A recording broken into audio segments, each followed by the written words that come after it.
OK. OK, bonjour. Je suis content d'être là. Je suis très content d'être là. Mon épouse n'a pas pu être ici ce matin parce qu'elle fait l'école du dimanche. Donc, elle a une bonne raison de ne pas être là à l'école du dimanche. J'ai fait l'école du dimanche pendant une quinzaine d'années. Et c'est tellement un beau ministère que de pouvoir s'adresser aux enfants que je la comprends. Mais elle m'a dit qu'elle serait ici. Dieu voulant, je vais revenir au mois de mars, je pense. Donc, elle n'est pas cédulée au mois de mars, donc elle sera là. J'ai choisi de vous partager un texte dans le livre des Actes, au chapitre 18, que j'ai intitulé « La priorité du ministère dans ma vie ». Au début de l'année, on a la tradition au Québec, je ne sais pas si ça se fait ailleurs, au Canada et dans le monde, de prendre des résolutions. Hein? Je ne sais pas s'il y en a...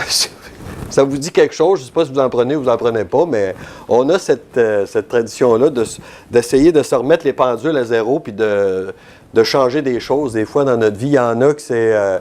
Moi, je vais vous le dire, là, en tout cas, ma femme a dit que je devrais arrêter de manger des chips. Fait que je ne sais pas s'il y en a sur la table, m'enlevez-les parce que j'aime ça, des chips. Puis elle dit que c'est pas bon pour moi. Fait que on prend différentes sortes de résolutions. Et puis je me suis dit peut-être que c'est une bonne idée au début de l'année d'apporter un message sur la priorité du ministère dans notre vie. Et je prends un texte comme ça et peut-être vous allez vous penser tout de suite, Paul avait un grand ministère. Paul était peut-être l'homme le plus éloquent, le plus important du Nouveau Testament après le Seigneur, bien sûr. Et je suis loin d'être Paul. Hein, peut-être vous vous dites ça, vous avez raison. Et je me dis la même chose. Mais on va voir ce matin qu'on n'a pas besoin d'être Paul pour être impliqué dans le ministère et que le Seigneur nous utilise. Donc, on va lire, si vous le voulez bien, les 22 premiers versets du chapitre 18 du livre des Actes. Le livre des Actes, en passant, c'est le livre qui suit les évangiles. C'est un livre qui a été écrit par Luc, le Ben qui a écrit l'évangile de Luc, et il écrit la suite. Il commence par écrire l'évangile de Luc, il rapporte qu'est-ce qui s'est passé dans la vie du Seigneur, le ministère du Seigneur, et il continue au travers du livre des Actes pour expliquer le début de l'Église, comment l'Église a commencé sur une assez longue période de temps. Donc, on est ici au chapitre 18 où Paul, on verra un petit peu plus tard dans le message, Paul se rend à Corinthe. Après cela, Paul partit d'Athènes et se rendit à Corinthe. Il y trouva un Juif nommé Aquilas, originaire du Pont, récemment arrivé d'Italie avec sa femme Priscille, parce que Claude avait ordonné à tous les Juifs de sortir de Rome. Il se lia avec eux, et comme il avait le même métier, il demeura chez eux, il y fabriquait des tentes. Paul discourait dans la synagogue chaque sabbat, et il persuadait des Juifs et des Grecs. Mais quand Silas et Timothée furent arrivés de la Macédoine, il se donna tout entier à la parole, attestant aux Juifs que Jésus était le Christ. Les Juifs faisaient alors de l'opposition et se livrant à des injures, Paul secoua ses vêtements et leur dit « Que votre sang retombe sur votre tête, j'en suis pur. Dès maintenant, j'irai vers les païens. » En sortant de là, il entra chez un nommé Justus, homme craignant Dieu, et dont la maison était contiguë à la synagogue. Cependant, Crispus, le chef de la synagogue, crut au Seigneur avec toute sa famille. Et plusieurs Corinthiens qui avaient entendu Paul crurent aussi et furent baptisés. Le Seigneur dit à Paul en vision pendant la nuit, « Ne crains point, mais parle et ne te tais point. Car je suis avec toi et personne ne mettra la main sur toi pour te faire du mal, parce que j'ai un peuple nombreux dans cette ville. » Il y demeura 1 an et 6 mois, enseignant parmi les Corinthiens la parole de Dieu. Pendant que Galion était proconsul de l'Achaïe, les Juifs se soulevèrent unanimement contre Paul et le menèrent devant le tribunal en disant « Cet homme excite les gens à servir Dieu d'une manière contraire à la loi. » Paul allait ouvrir la bouche lorsque Galion dit aux Juifs: « S'il s'agissait de quelques injustices ou quelques méchantes actions, je vous écouterais comme de raison aux Juifs. Mais il s'agit de discussions sur une parole, sur des noms et sur votre loi. Cela vous regarde. Je ne veux pas être juge de ces choses. » Et il les renvoya du tribunal. Alors tous, se saisissant de Sosthène, le chef de la synagogue, le battirent devant le tribunal sans que Galion s'en mette en peine. Paul resta encore assez longtemps à Corinthe. Ensuite, il prit congé des frères et s'embarqua pour la Syrie avec Priscille et Aquilas, après s'être fait raser la tête à Sanchéré, car il avait fait un vœu. Ils arrivèrent à Éphèse et Paul y laissa ses compagnons. Étant entré dans la synagogue, il s'entretint avec les Juifs qui le prièrent de prolonger son séjour. Mais il n'y consentit point. Il prit congé d'eux en disant: « Il faut absolument que je célèbre la fête prochaine à Jérusalem. Je reviendrai vers vous si Dieu le veut. » Et il partit à Éphèse. Étant débarqué à Césarée, il monta à Jérusalem et après avoir salué l'Église, il descendit à Antioche. On va prier. Notre Dieu, on veut te remercier encore une fois pour ta parole. On veut te demander de parler à nos cœurs ce matin. On veut te demander de nous aider, de nous réconforter, de nous encourager à travailler pour toi, à être à ton écoute et à faire l'œuvre que tu nous demandes de faire. Amen. Au cours de notre ministère, au cours de notre vie, on est appelé à travailler pour le Seigneur. Et souvent, on ne sait pas qu'est-ce que le Seigneur a pour nous, qu'est-ce qu'il a devant nous, qu'est-ce qu'il a mis pour nous, qu'est-ce qu'il nous demande de faire, quelles seront les épreuves, quelles seront les difficultés que nous aurons. Et ça peut créer du stress. Et je comprends que ça peut créer du stress et ça m'en crée assez souvent. Mais on a cette parole du Seigneur à Paul qui dit « Ne crains point, car je suis avec toi. » Et Paul était dans une situation difficile quand il est arrivé à Corinthe. Et le Seigneur n'a pas dit à Paul « Retire-toi, va te reposer. » Il a dit « Fais ce que tu as à faire, ne crains point, car je suis avec toi. » Et cette promesse-là, on va la voir un petit peu plus tard. C'est une promesse qui n'est pas... Le Seigneur n'a pas dit « Paul, je dis ça juste à toi et à personne d'autre. Je ne veux pas qu'un autre chrétien prenne cette promesse-là. » Il n'a pas dit ça. Au contraire, dans l'Évangile, on verra que cette promesse-là s'adresse à nous aussi. « Ne crains point, car je suis avec toi. » La présence du Seigneur fait toute une différence dans notre vie. On va voir 4 points ce matin. L'implantation du ministère. On va voir la consolidation du ministère, l'opposition au ministère et la conclusion de cette portion du ministère. Mais d'abord, l'implantation du ministère. Et j'ai marqué en sous-titre la priorité d'accomplir l'œuvre de Dieu dans ma vie. Paul arrive à Corinthe, il arrive de Philippe, il a été chassé de Philippe, il a été persécuté à Thessalonique, il doit fuir pour sa vie et se rend à Bérée avant d'établir une église chez les Juifs de Thessalonique. Et il provoque à nouveau la fuite de Paul, qui se rend vers Athènes, où à Athènes, Paul rencontre l'indifférence et la moquerie. Paul rencontre l'indifférence et la moquerie dans la ville d'Athènes, la ville de l'intelligence, la ville de la philosophie. Et peut-être que déjà, dans ces premiers moments, on peut se reconnaître à l'apôtre Paul. Je ne sais pas si ça vous est déjà arrivé de parler d'Évangile, de témoigner de votre foi, ou simplement de dire à quelqu'un que vous êtes intéressé par l'Évangile, et aussitôt les gens vont se moquer de vous. Les gens vont traiter l'Évangile comme le ridicule. Cette semaine, je ne sais pas si vous avez entendu, vous savez ce qui est arrivé à Paris, et vous avez entendu sans doute le maire Tremblay de Chicoutimi qui a dit que c'était l'œuvre du diable. Et tout le monde s'est moqué de lui. Et c'est un catholique fervent, puis je n'ai rien contre le maire Tremblay, je ne suis pas un catholique, mais c'est un catholique fervent, puis lui, il a dit ce qu'il croyait, il a parlé de Dieu et du diable, et tout le monde s'est moqué de lui. Il ne faut pas se surprendre si, quand on va parler d'Évangile, les gens vont se moquer de nous. Mais suite à cette moquerie-là que Paul a subie à Athènes, en fait, les gens n'étaient pas intéressés par l'Évangile. Et il ne faut pas se surprendre qu'à un moment donné, quand on n'est pas intéressé par l'Évangile, quand on méprise l'Évangile va se tourner de nous puis il va aller ailleurs. Donc, Paul part de Athènes et se rend à Corinthe, qui est une marche d'environ 60 km. C'est une bonne marche à pied, là, 60 km.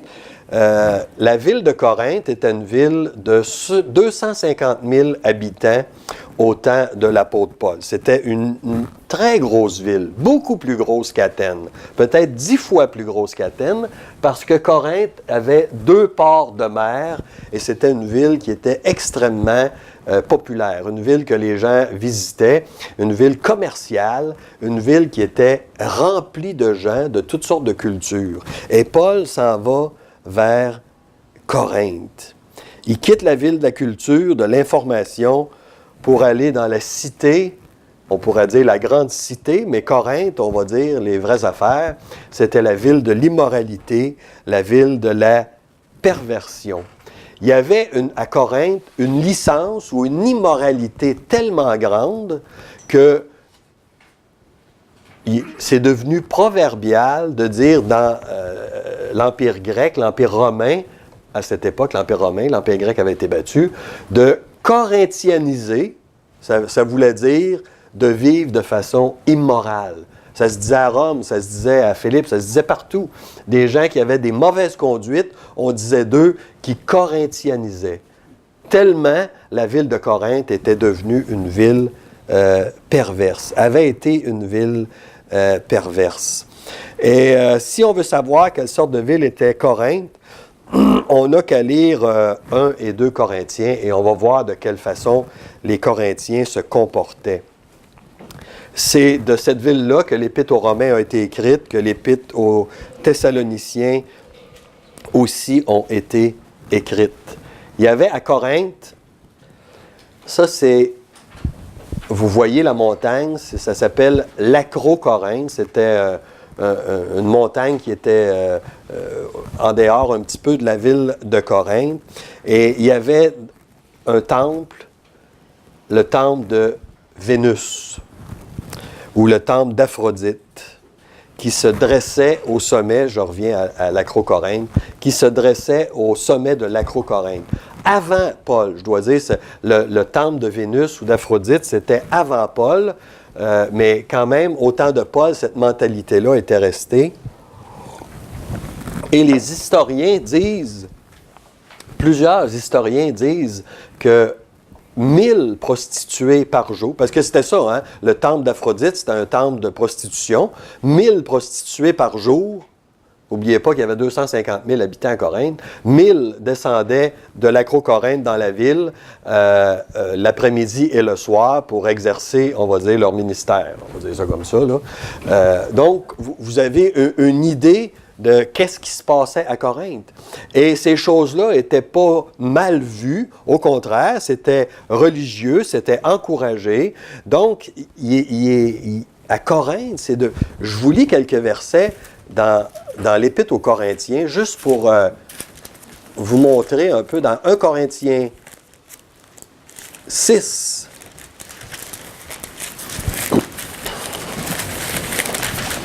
Pour vous dire que je ne suis pas en train de vous raconter des affaires, là. 1 Corinthiens 6, et au verset 9.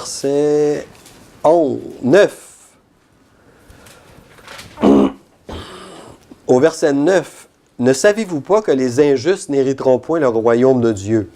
Ne vous y trompez pas, ni les débauchés, ni les idolâtres, ni les adultères, ni les efféminés, ni les homosexuels, ni les voleurs, ni les cupides, ni les ivrognes, ni les outrageux, ni les ravisseurs, n'hériteront du royaume de Dieu. C'est une belle brochette de toutes sortes de péchés, hein?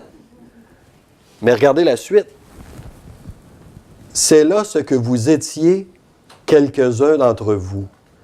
Mais vous avez été lavés, mais vous avez été sanctifiés, mais vous avez été justifiés au nom du Seigneur Jésus-Christ et par l'Esprit de notre Dieu. Donc, vous voyez les qualificatifs qui sont nommés, les péchés qui sont nommés là, ça inclut presque tous les péchés. C'était ça, les Corinthiens. Et dans l'Église de Corinthe, Paul dit, c'était là ce que vous étiez. William Ramsey a dit, les Églises prennent les caractéristiques de l'environnement dans lesquels elles existent culturellement. Il a raison. Il a raison. Dans une grande mesure, l'Église de Corinthe avait incorporé, et on lit l'Épître aux Corinthiens et on voit ça, avait incorporé dans l'Église ses mœurs, sa façon de penser, sa légèreté, et Paul est obligé de les reprendre. C'est pas différent à Trois-Rivières, c'est pas différent à Québec, c'est pas différent à Montréal, c'est pas différent à Paris, puis n'importe où. L'Église, culturellement, va amener à l'intérieur des choses de l'extérieur. Et je ne suis pas en train de dire qu'à Trois-Rivières et à Québec, c'est comme à Corinthe, là, aussi immoral. C'est pas ça que je dis, là. Mais je veux dire que ce qui est toléré dans le monde, ce qu'on tolère facilement et qu'on accepte, bien, les gens amènent ça dans l'Église. On a cette tendance-là à amener ça dans l'Église. Et on doit s'exercer tous, chacun, chacune, pour voir si notre cœur est droit. On a chanté un cantique tantôt qui disait que nous voulons être saints. Mais ça, c'est pas juste de chanter un cantique qui dit « on veut être saint ». Ça veut dire que ça, c'est une pensée dans nos têtes qui doit descendre dans nos cœurs, faire sa place et se transposer dans nos œuvres. On doit être différent de ce qu'on voit dans le monde. Ça ne veut pas dire que le monde sont tous mauvais, c'est pas ça que ça veut dire. Mais ça veut dire qu'on doit avoir un niveau de sainteté dans l'Église, ici à Trois-Rivières, à Québec, qui n'existe pas dans le monde. Une sensibilité pour ce que Dieu aime et ce que Dieu n'aime pas. Donc, c'est dans cette Église-là, pas dans cette Église-là, mais dans cette ville-là, que Paul part de Athènes pour s'en aller à Corinthe. Et à Corinthe, il fait la rencontre d'un couple, Aquilas et Priscille. Quel exemple de couple! Ils sont toujours mentionnés ensemble dans la Bible. 5 ou 6 fois, je pense, qu'ils sont mentionnés. Et des fois, on dit Aquilas et Priscille. Et des fois, on dit, ce qui est absolument pas courant, Priscille et Aquilas. Dans la culture romaine, dans la culture grecque, jamais la femme venait avant. Jamais. Mais Paul va dire Priscille et Aquilas à quelques reprises, au moins 3 fois. On ne sait pas exactement pourquoi. Est-ce que Priscille avait un statut social plus élevé que celui d'Aquilas? Est-ce qu'elle avait plus d'instruction qu'Aquilas? Est-ce qu'elle était plus d'affaires qu'Aquilas? Est-ce qu'elle était plus impliquée qu'Aquilas? Je ne sais pas. Mais néanmoins, on voit un couple, 2 personnes qui travaillent ensemble pour l'œuvre du Seigneur. 2 personnes qui sont croyants. Est-ce qu'ils étaient... On ne sait pas comment ils se sont convertis. On ne sait pas comment ils sont venus en contact avec Paul, probablement à la synagogue. Mais toujours est-il qu'il y a 2 Juifs qui viennent de Rome et qui travaillent, qui ont le même métier que Paul.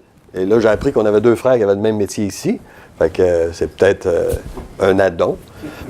Mais voyez, ils travaillent ensemble, Paul, Aquilas et Priscille. Et je vous encourage, si c'est possible, de travailler avec votre épouse, avec votre époux, dans un ministère, dans une œuvre, dans quelque chose que vous avez à cœur. Je me rappelle, il y a quelques années, M. Grandjean. Vous connaissez M. Grandjean qui fait des cantiques pour les enfants? Je ne sais pas si ça vous dit quelque chose. Il vit en Suisse. Vous connaissez? Oui. Samuel Grandjean, voilà. J'y ai parlé mardi, j'ai parlé avec M. Grandjean. C'est un de mes bons amis. Et puis, ils n'ont jamais eu d'enfants. Et puis, ils ont œuvré pour les enfants toute leur vie. Encore aujourd'hui, il y a 84 ans, je pense. Et il m'a envoyé une lettre me disant ses projets pour l'année avec son journal Toujours Joyeux, les DVD qu'il va faire. Et il y a quelques années, il m'a dit, il dit, les gens pensent qu'on n'a pas d'enfants, mais il dit, pour de vrai, il dit, dis-les pas à personne, mais il dit, on en a des milliers. Il dit, il y a tellement d'enfants pour qui on travaille, il dit, on est bénis. Puis j'ai dit, c'est dans les premières fois que je l'ai rencontré, puis j'ai dit, c'est beau, vous faites une belle équipe, vous deux. Ah non, il dit, c'est là que les gens se trompent, il dit, on n'est pas une équipe de 2, il dit, on est une équipe de 3.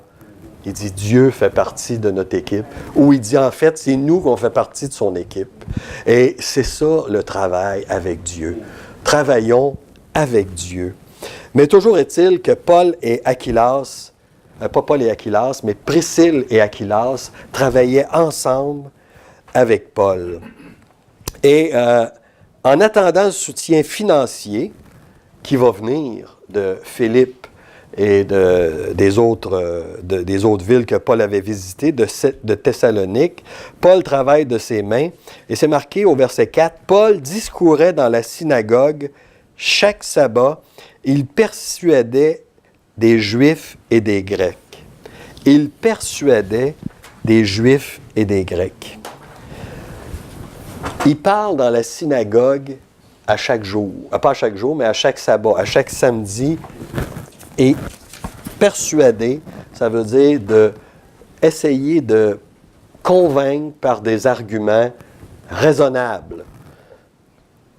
Hein? C'est raisonnable, ça veut dire qui se raisonnent, qui font du sens. Et l'Évangile fait du sens. J'en reviens pas. Moi, vous savez, je suis très fier d'être chrétien. Je me suis même fait tatouer, je vous le montre, là, je sais qu'il y en a qui sont pas contre les tatouages, là, mais moi, je me suis fait tatouer un petit signe un petit poisson, et c'est les premiers chrétiens se faisaient tatouer ça. En fait, c'est les maîtres romains qui ils tatouaient pas, là, ils prenaient au fer rouge, puis ils les marquaient pour montrer que c'était des chrétiens. Et quand je me suis fait tatouer, la madame, elle m'a dit, c'est le signe de Jésus, ça. J'ai dit, exactement, c'est le signe de Jésus, je veux montrer que je lui appartiens. Et la raison pourquoi je vous dis ça, je suis en train de la perdre, la raison pourquoi je vous dis ça. Comment? Il essayait de les convaincre. Il essayait de les convaincre, oui, c'est ça. Il essayait de les convaincre, puis je disais, l'Évangile fait tellement de sens. Où je travaille, à l'imprimerie, les gens savent que je suis chrétien, bien sûr. Ils m'appellent le petit curé. Puis, ils viennent souvent me poser des questions. Ils viennent souvent parler avec moi. Puis, je me rappelle, il n'y a pas si longtemps, il y a une dame qui est venue me parler d'évolution. Et puis, elle m'a dit, moi, elle dit, tu sais, elle dit, tout ce que tu crois, là, elle dit, je crois pas ça. Elle dit c'est tellement plus évident, l'évolution, plutôt que la création. J'ai dit, ça m'intéresse beaucoup ce que tu dis, puis j'aimerais ça que tu m'en dises plus. Comment ça s'est passé? Blackout. Plus de son, plus de lumière. La madame, parce que j'ai dit, moi, là, je respecte ce que tu penses. Mais je trouve tellement que ça ne fait pas de sens, que la création, que je ne suis pas plus capable d'expliquer puis de démontrer scientifiquement, fait plus de sens. L'Évangile est quelque chose de raisonnable, d'intelligent. Et il y a un monsieur qui s'appelle Norman Geisler qui a écrit un livre qui dit « Je n'ai pas assez de foi pour être athée ». Et je pense que c'est ça que Paul démontrait aux Grecs et aux Juifs, que Jésus-Christ était le Messie de l'Ancien Testament, le Messie promis. Évidemment, le message de l'Évangile de Paul était sans doute différent du nôtre parce qu'il s'adressait aux Juifs et aux Grecs du premier siècle, donc les Juifs qui sortaient de l'Ancien Testament. Nous, on a le Nouveau Testament, on le prêche d'une façon différente, mais Paul s'est appliqué à montrer aux Juifs que Jésus-Christ était le Messie de l'Ancien Testament. Et tout le monde, vous savez, Paul était un grand chrétien. Paul était un chrétien d'implication, un chrétien qui a marqué l'Église. Et tout le monde s'accorde pour dire que Paul est on dirait aujourd'hui, là, un des top 10, tu sais, du monde chrétien. Là. C'est un des top 2, peut-être, 3. Puis comme je vous ai dit au début, qu'est-ce que serait Paul si ça n'avait pas été de Aquilas et Priscille? Si ça n'avait pas été de Silas et Timothée? Si ça n'avait pas été des frères humbles et des sœurs de l'Église de Philippe et de Thessalonique qui ont ramassé des biens, de l'argent, pour les donner à Paul? Le ministère que Paul a eu est en grande partie redevable à ce que les autres ont fait pour lui. Vous connaissez Michael Jordan? Vous savez c'est qui Michael Jordan, le joueur? Pardon? Je sais qui. Tu sais c'est qui? Oui.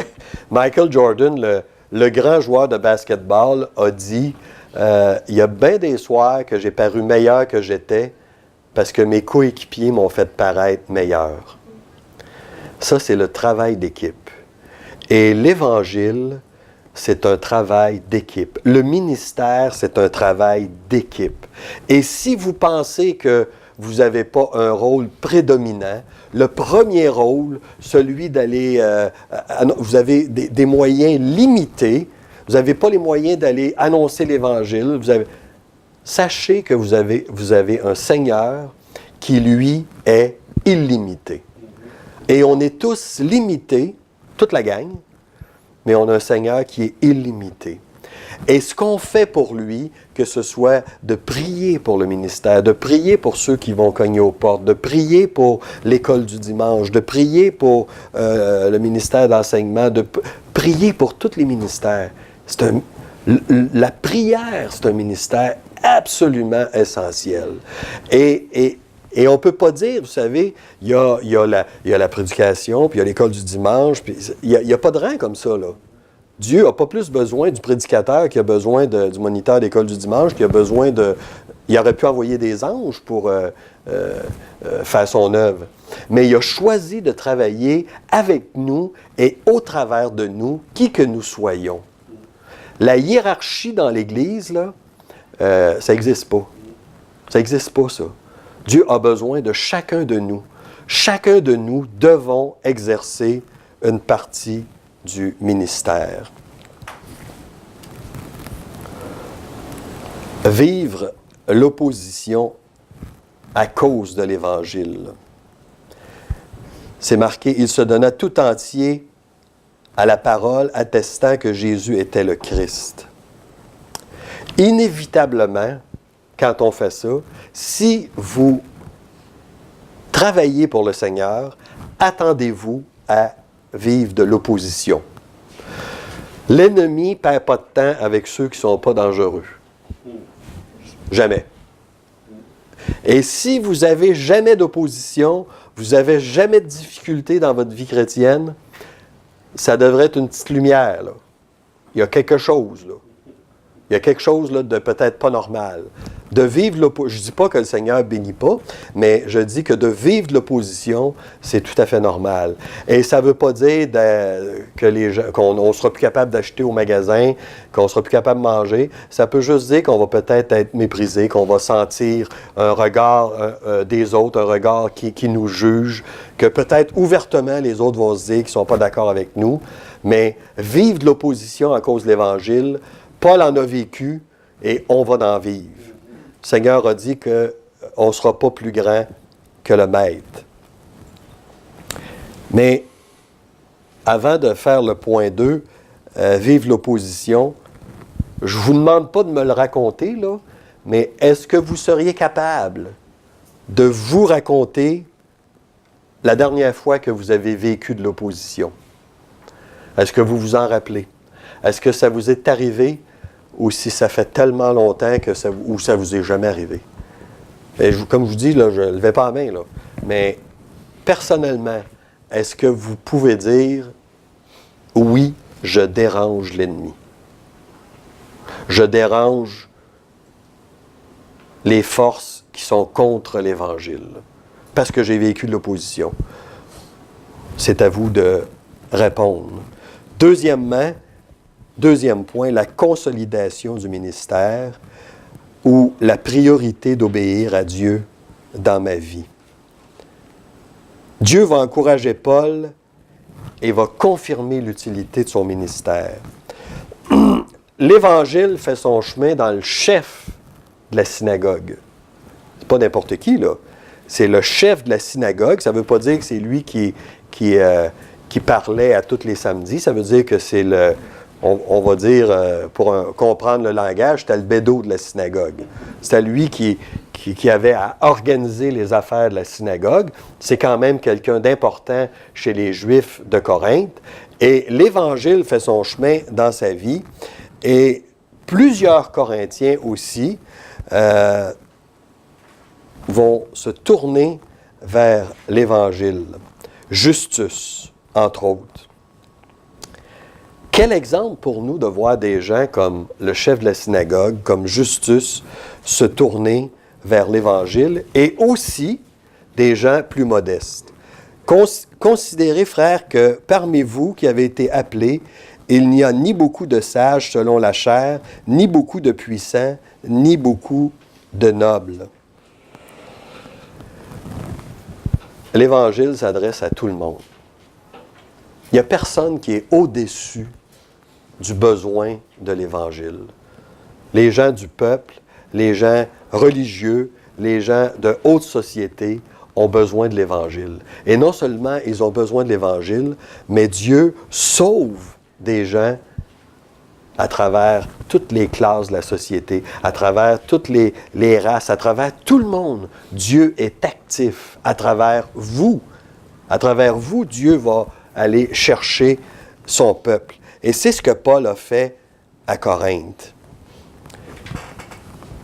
Les Juifs peuvent pas ne pas savoir que Paul gagne des gens à sa cause, hein? Parce qu'ils sont juste la maison à côté.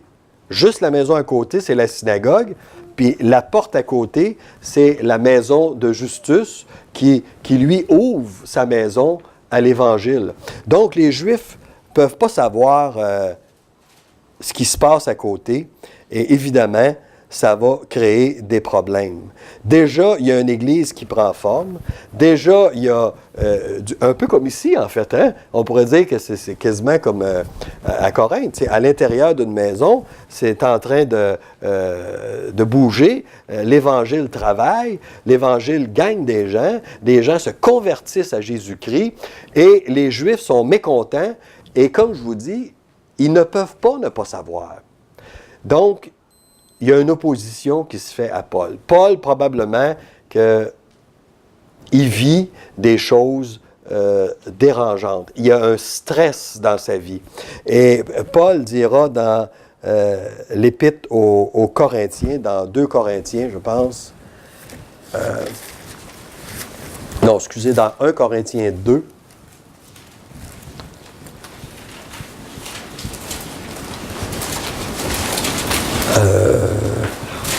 et au verset 3. Donc, Paul parle aux Corinthiens, comment il se sentait quand il est allé chez les Corinthiens, ce qu'on est en train de voir dans le livre des Actes. Il dit, « Moi-même, j'étais auprès de vous dans un état de faiblesse, de crainte et de grand tremblement. Et ma parole et ma prédication ne reposaient pas sur le discours persuasif de la sagesse, mais sur une démonstration de l'esprit et de puissance. » Paul était dans un état de faiblesse. Paul était dans un état de stress. Et ça nous arrive. Ça nous arrive des fois d'être dans cet état-là, dans un état de faiblesse, dans un état de stress, où on a besoin d'aide. On voit un mur devant nous. Seigneur, je veux travailler pour toi, je veux faire des choses, mais j'ai de la difficulté. Et le verset dit, « Ne crains point. » Ne crains point. Est-ce qu'on a besoin de plus? Ne crains point. Un peu comme un père quand il dit à ses enfants, quand il a un danger. Vous savez, il peut arriver quelque chose. Je me rappelle, mes enfants, quand ils étaient petits, on avait une piscine. Et puis, ça m'est arrivé quelquefois, quand ma femme ne regardait pas, de les laisser de lousse dans la piscine. Bien, avec moi, là, mais de les lâcher dans l'eau, là. Puis là, de temps en temps, ils calaient plus qu'ils flottaient, là. Puis, je leur disais, « Aie pas peur. Je suis là. » Vous savez, je n'allais pas me prendre une liqueur, là, pendant qu'ils étaient dans le fond, là. Je restais proche, puis je voulais leur apprendre à ne pas avoir peur de l'eau. Je ne sais pas si c'était une bonne façon, mais en tout cas, l'idée de dire, « Je suis là, je suis près de toi. Même si tu sembles en danger, ne crains pas, fais-moi confiance. » Et des fois, dans nos vies chrétiennes, on a cette crainte-là, on a ce stress-là, où on peut craindre, on peut être... En fait, c'est parce qu'on n'a pas le contrôle. C'est tout simplement ça. On n'a pas le contrôle. Seigneur, je veux te laisser ma vie et je vais te dire comment. Je vais te dire quoi qu'il faut faire pour que je sois à l'aise. Mais c'est pas comme ça que le Seigneur travaille. Le Seigneur dit, je vais m'en occuper et ne crains pas. Et ne crains pas, ça ne veut pas dire nécessairement qu'il ne nous arrivera rien. Mais ça veut dire que Dieu va exercer sa volonté au travers de nous. Et je pense peut-être à Jean-Baptiste. Jean-Baptiste, vous savez, qui était dans sa prison. C'est dit de Jean-Baptiste qu'il était le plus grand des prophètes. Plus grand qu'Ésaïe, plus grand que tous les prophètes. C'est dit ça de lui. Et il est allé dans la prison. Et là, moi, si j'avais été dans la prison, en sachant que j'avais été le plus grand des prophètes, je me serais dit, je vais sortir, check bien comment m'a sortir d'ici. Ils vont être gênés, là, mais que je sorte. Jean-Baptiste n'est pas sorti de la prison. Est-ce que Dieu l'a abandonné? Pas du tout. Dieu ne l'a pas abandonné.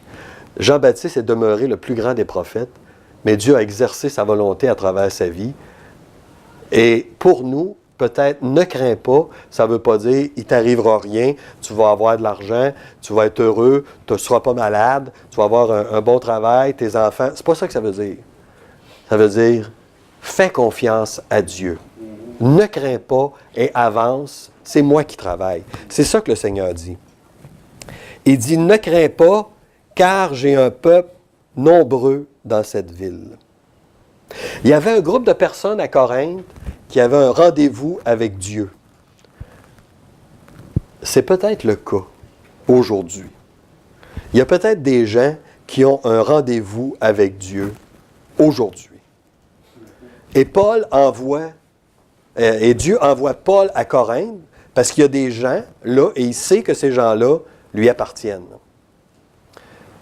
Peut-être vous appartenez à Dieu et qu'aujourd'hui, Dieu veut un mouvement de votre part. Veut que vous lui disiez, « Oui Seigneur, je te donne ma vie. » Mais vous voyez, Paul ne le savait pas. Paul ne savait pas c'était qui. Paul ne connaissait pas. Les gens là, à Corinthe, là, il n'y avait pas des casquettes avec élu, là, j'appartiens au Seigneur, ou des gilets avec... c'était pas ça. Paul ne savait pas qui étaient les chrétiens, qui était le peuple de Dieu. Mais Dieu assure Paul qu'il a un peuple dans cette ville. Et ça encourage Paul à exercer son ministère. Et ça nous encourage aussi à exercer notre ministère. On ne sait pas, et une chance, je ne voudrais pas porter la responsabilité de ça. Moi, mon travail, et votre travail, notre travail, c'est pas de convertir les gens. On n'a pas cette capacité-là. Hein. S'il y en a qui pensent qu'ils l'ont, là, je suis déçu, vous ne l'avez pas. Et vous ne l'aurez pas non plus. Ça, c'est le travail de Dieu. Notre travail, c'est d'accomplir l'œuvre de Dieu, de faire ce que Dieu nous demande de faire. Et Dieu nous le demande. Et dans nos cœurs, on sait ce que Dieu nous demande de faire. On connaît nos capacités. Pour Paul, c'était d'aller prêcher. Et si Paul a une vision, c'était pas sa première en passant, c'était pas la première fois que Paul rencontre le Seigneur. Et c'est intéressant de penser que à la Pentecôte, au début du livre des Actes, le Seigneur s'élève dans le ciel et retourne au ciel, retourne vers son Père. Mais on voit ici au chapitre 19, plusieurs chapitres après, il travaille encore. Le Seigneur travaille encore. Il apparaît à Paul et il dit, on n'a pas fini, là, on a de l'ouvrage à faire. Et je suis celui qui va faire l'ouvrage avec toi. Et en 2015, ça n'a pas changé. Le Seigneur n'est pas assis à la droite de son Père en disant, il regarde ça aller puis il se demande ce qu'on va faire. Il travaille avec nous, même si on n'aura probablement pas de vision de sa personne encore, mais il est présent, il est vivant et il travaille avec nous par son Saint-Esprit. On a la même assurance que Paul. On a le même appui que Paul. Là, je suis obligé de m'asseoir, puis de réfléchir à ça, puis de me dire, j'ai le même appui que Paul. Wow! Que ce soit pour préparer un message, que ce soit pour faire l'école du dimanche, que ce soit dans n'importe quel ministère, nous avons le même appui que Paul. Et Paul dit, ne crains pas.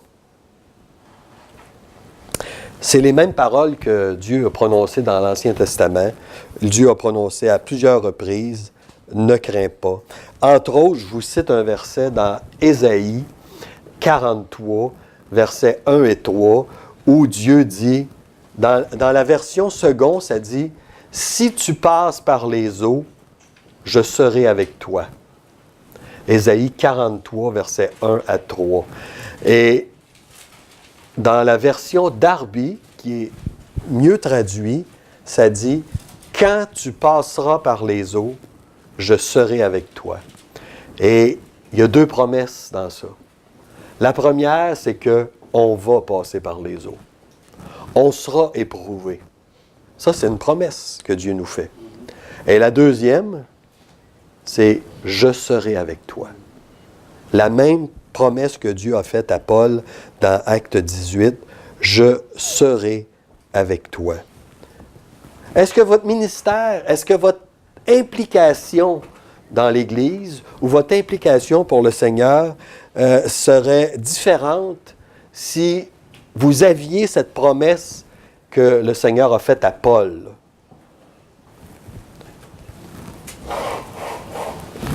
Matthieu 28, 20, « Je suis avec vous tous les jours jusqu'à la fin du monde. »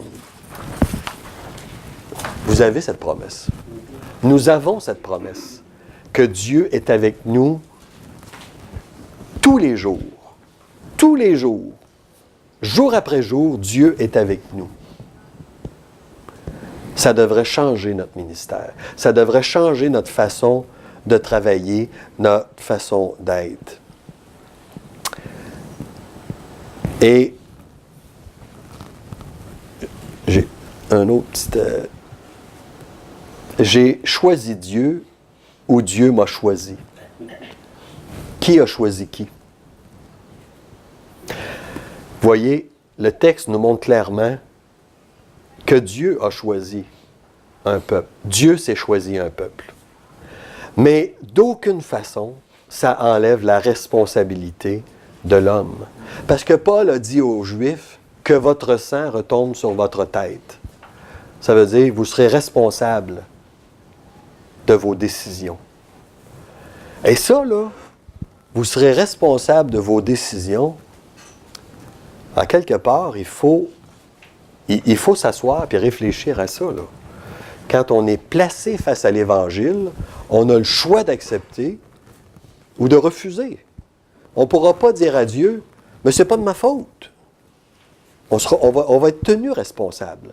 Même si c'est Dieu qui choisit un peuple, l'homme est responsable de ses décisions. Quand je dis l'homme, là, c'est dans le sens générique, l'homme et la femme. L'être humain est responsable de ses décisions. Et il va être tenu responsable. Si vous avez l'opportunité d'entendre l'Évangile, on ne peut pas se fermer les oreilles. On ne peut pas être indifférent.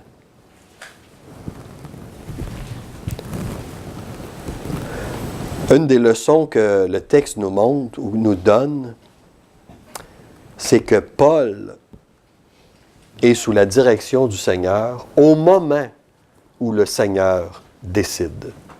C'est le Seigneur qui décide. C'est lui qui est en charge. C'est lui qui est en contrôle. Ce n'est pas à nous de décider. Vous savez, si vous avez une opportunité d'annoncer l'Évangile, ce n'est pas à nous de décider que telle ou telle personne n'acceptera pas l'Évangile. Vous connaissez Christine, mon épouse? Christine, c'est ma deuxième épouse, pour ceux qui ne savent pas. Ma première épouse est décédée il y a 5 ans du cancer. Et Louise, elle avait un frère, Pierre, et Pierre avait les cheveux longs. C'est un hippie, Pierre. Il fumait du pot, il écoutait de la musique. Puis Louise, elle me disait, on va parler d'Évangile à Pierre. Puis moi, je disais à Louise, t'as donc bien du temps à perdre. J'ai pas de temps à perdre avec Pierre. Il n'acceptera pas l'Évangile, Pierre. Cheveux longs, puis... Pierre s'est converti. C'est pas moi qui ai annoncé l'Évangile. C'est d'autres personnes qui ont annoncé l'Évangile, parce que moi, j'ai pas fait ma job. J'aurais dû, moi, pas décider. Vous savez, je ne suis pas capable de décider. Ah non, lui, il accepte. C'est Dieu qui décide. C'est pas à nous. Même si on rencontre quelqu'un dans notre famille, notre frère, notre beau-frère, un compagnon de travail, qu'on se dit, c'est sûr que lui, il n'acceptera pas l'Évangile. Là. On ne le sait pas, ça. Et ce n'est pas à nous à décider, c'est à Dieu. Et Dieu, au moment où il décide, il exerce sa souveraineté. Donc, annonçons l'Évangile à qui que ce soit qui soit en avant de nous, et les gens sont responsables de répondre ou de ne pas répondre. Et peut-être on aura des surprises. Dieu, des fois, a des surprises. Moi, je peux vous assurer que quand j'ai su que Pierre, mon beau-frère, s'était converti, ça m'a profondément humilié. J'étais loin d'être fier de moi. Puis j'ai changé ma vision, ma façon de faire à ce moment-là. Puis je me suis dit, l'Évangile, c'est une puissance et il faut l'annoncer à toutes les personnes. Ce n'est pas à nous de décider. Et ce que Paul a fait, c'est que quand il y a... Je reviens au texte de Acte 18. Quand Paul, on a jusqu'à quelle heure, hein, Paul? Je suis parti. 11h15? 11h15? Bon. Ça va aller plus vite. Ce que Paul a fait, quand Paul a reçu le soutien des autres églises, Paul s'est marqué qu'il il s'est contraint à annoncer l'Évangile, à prêcher la parole aux Corinthiens. Je lisais un article hier dans le journal de Michel Terrien qui disait qu'il y avait une passion de gagner la Coupe Stanley. Je ne suis pas surpris, c'est sa job. Paul avait une passion pour prêcher la parole de Dieu. Ayons cette passion d'exercer notre ministère. Même ça veut plus suivre. Troisièmement, l'opposition au ministère, la priorité de rendre compte à Dieu. Et je vais aller vite un petit peu. Galion, qui était le proconsul à Corinthe, Galion était le frère de Sénèque. Je ne sais pas si ça vous dit quelque chose, Sénéca, qui était probablement un des plus grands philosophes romains. Sénèque a travaillé avec Néron, en fait. Les gens qui travaillaient pour Néron avaient une job à vie. Ils ne savaient juste pas combien de temps leur vie allait durer. Mais il y avait une job à vie. Et Sénèque a enseigné Néron, il faut croire qu'il n'a pas réussi, mais il a enseigné Néron la philosophie. Et c'était, comme je vous ai dit, le demi-frère de Galion. Et Sénèque a dit de Galion qu'il n'y avait aucun homme qui était plus doux que Galion. Galion était d'une douceur connue. Et il y a une inscription ici, je n'ai pas de pointeur, là, mais c'est marqué ici Galion, qui atteste le fait que le proconsul Galion a bien exercé son ministère dans cette région-là, en Achaïe. Et du temps de Galion, qu'on a lu au verset 12, proconsul, les Juifs se soulevèrent unanimement contre Paul et le menèrent devant le tribunal. Et le petit carré qu'on voit là, c'est marqué « Bema, le tribunal ». C'est là que Galion siégeait. Vous voyez l'image que je vous ai montrée au début, l'Acrocorinthe, avec ici, là, en bas, là, le tribunal où Galion siégeait. Mais Paul a été amené là par les Juifs. Et les Juifs, évidemment, pensaient avoir une bonne affaire. Ils se sont dit, on va faire emprisonner Paul. Et Galion, Paul ne s'est même pas défendu en passant. Dieu il avait dit, ne crains pas. Ils ne l'ont pas battu, ils n'ont pas mis la main sur lui. Et Galion a dit tout de suite aux Juifs qu'il n'y avait pas d'affaire avec cette cause-là, parce que c'était une cause religieuse, ce n'était pas une cause sociale. Paul n'était pas en train de se soulever contre l'Empire de Rome. Donc Galion a rejeté la cause des Juifs. Et non seulement Paul a été libéré, mais l'Évangile a prospéré. Galion a aidé à faire prospérer l'Évangile. Et le point que je voulais dire, opposition au ministère, la priorité de rendre compte à Dieu dans ma vie, c'est que même s'il y a eu de l'opposition, Paul a fait confiance à Dieu et Dieu l'a délivré. Dieu a souverainement dirigé Galion pour que l'Évangile continue dans une ville, en passant, où moi, je n'aurais pas gagé Saint-Saëns. Hein, je vous ai dit tantôt la condition des Corinthiens.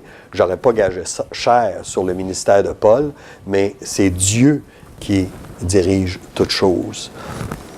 Et finalement, la conclusion de cette portion du ministère, comme on a vu, Paul quitte pour s'en aller à Éphèse avec Aquilas et Priscille. Et ça nous montre que l'Église de Corinthe, après 18 mois, Paul a passé 18 mois à Corinthe, 1 an et demi. Et après 1 an et demi, il trouve que l'Église de Corinthe est assez solide pour partir avec Aquilas et Priscille. Et là, à Éphèse, les frères voudraient qu'il reste. Les Juifs, en fait, pas les frères, mais les Juifs voudraient qu'il reste à Éphèse. Et Paul dit, il faut absolument que je célèbre la fête à Jérusalem. Je reviendrai si Dieu le veut. Ça, c'est les conditions que Paul a mis pour qu'il revienne, pour exercer son retour à Éphèse. Et je me suis demandé dans ma vie, et je vous pose la question dans la vôtre, c'est quoi les conditions que vous mettez pour avancer? Paul, lui, c'était « si Dieu le veut ». That's it. C'est tout. Si Dieu le veut, la chose va se faire. Et si Dieu ne le veut pas, il va fermer les portes. Quelle belle façon de remettre entre les mains de Dieu notre ministère. Et je termine avec un verset de Corinthiens, justement, 1 Corinthiens 3, 9. Nous sommes ouvriers avec Dieu. Ouvriers avec Dieu. Encore une fois, je ne sais pas c'est quoi votre ministère dans l'Église ici, dans cette maison-là, votre engagement, mais vous en avez un. Vous avez un engagement. Et même si ce n'est pas un engagement spectaculaire, on pourrait dire, ou de premier plan, où vous avez un engagement. Et de la même façon qu'on ne peut pas... Tantôt, je vous ai dit qu'il n'y avait pas de hiérarchie. De la même façon qu'on ne peut pas estimer le prédicateur plus important que celui qui prie, vous ne pouvez pas penser que vous avez un ministère qui est faible, ou qui est minime, ou qui est méprisable, ou qui est banal. Il n'y en a pas de ministère banal. Dieu a besoin de personne, mais Dieu utilise tout le monde. Et si j'étais le seul, si j'étais tout seul à faire un message, par mes propres forces, j'oserais même pas venir en avant d'une personne. Mais parce qu'on est ouvrier avec Dieu, parce qu'on prie, parce qu'on pense que Dieu travaille au travers de notre ministère, on continue. Et je vous encourage à œuvrer dans le ministère. Ça veut dire peut-être prier simplement. Ça veut dire de faire ce que vous avez à faire, ce que l'Église demande. ou ça veut dire aussi peut-être de prendre position pour le Seigneur, comme on a vu ce matin. Dieu a un peuple nombreux dans cette ville, et peut-être que Dieu a un peuple nombreux dans cette maison ce matin. On va prier. Notre Dieu et Père, on veut te remercier encore une fois pour ta parole. On veut te remercier parce que tu nous parles au travers de ta parole. Tu nous montres comment tu as travaillé au travers des frères au début de l'Église locale et comment tu travailles encore avec nous. Nous voulons nous mettre à ton service. Nous voulons mettre nos talents, notre argent, notre temps à ton service pour que tu l'utilises comme bon te semble, au temps où toi, tu le jugeras bon. Et on veut te prier, notre Dieu, d'éclairer chacun de nous, de nous amener au pied de la croix, si ce n'est pas déjà fait, afin que nous puissions jouir de la vie éternelle. Dans le nom précieux du Seigneur Jésus. Amen.